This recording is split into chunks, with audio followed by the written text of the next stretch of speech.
Hundreds of years before the birth of Christ, there has been a continual foretelling of biblical prophecies over the ages. God's word will continue to be fulfilled until the appointed time of the end.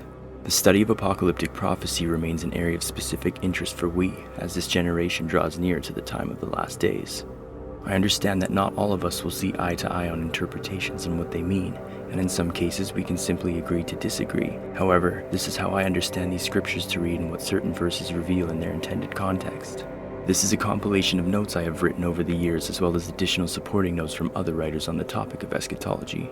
The end-time prophecies given to Daniel were not understood in that day, for it was written, "But you, Daniel, roll up and seal the words of the scroll until the time of the end. Many will go here and there, and knowledge will increase. Go your way, Daniel, because the words are rolled up and sealed until the time of the end. Many will be purified, made spotless and refined, but the wicked will continue to be wicked. None of the wicked will understand, but those who are wise will understand." The verses were Old Testament, as chapter 12 deals with the time of the end, but notice John is told rather the opposite in the New Testament in Revelation. "Do not seal up the words of the prophecy of this scroll, because the time is near." What was sealed up? The mystery of the book was simply not understood until now. 2,600 years have passed since Daniel's time, and the words are unsealed for the final generation. There are many pieces to the puzzle, but as we gain an understanding of prophetic structuring found in Daniel, we see that there are many layers which are held together by parallel events that inseparably link Daniel and Revelation. Dramatic stories of faith, visions revealing God's plans and apocalyptic structure. Over the course of time, events that came to pass had their place in fulfilling past prophecies. It has allowed us to see the events in sequence in God's plan for the future. An apocalyptic prophecy has a beginning point and an ending point in time, and the events within the prophecy occur in the order given. It cannot have multiple fulfillments. An apocalyptic sequence can and only will occur once. It often contains events within the beginning and endpoints whereby progression towards fulfillment can be determined. A fulfillment only occurs when all the specifications are met, and this includes the order stated in the prophecy. All prophecies of the Bible are subject to apocalyptic structure. No one prophet has been shown everything God intends to bring about. Each time God speaks to a prophet about the time of the end, more details are provided. Apocalyptic language can be literal, analogous, or symbolic.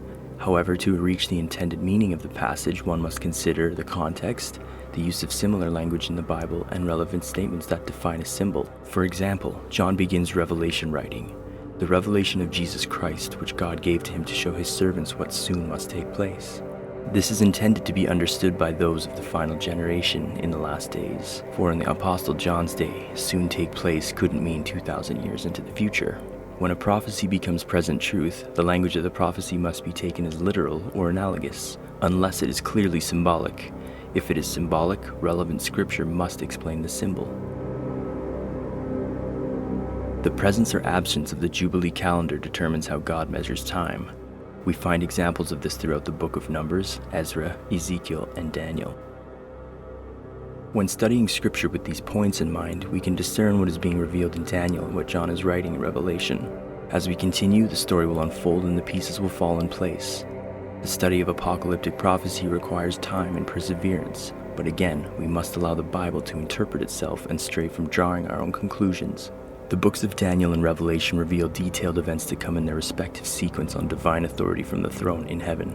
Angels sent to earth to carry out God's will for the time of the end, resulting in a desolate earth, left in ruin, but a people refined and made pure.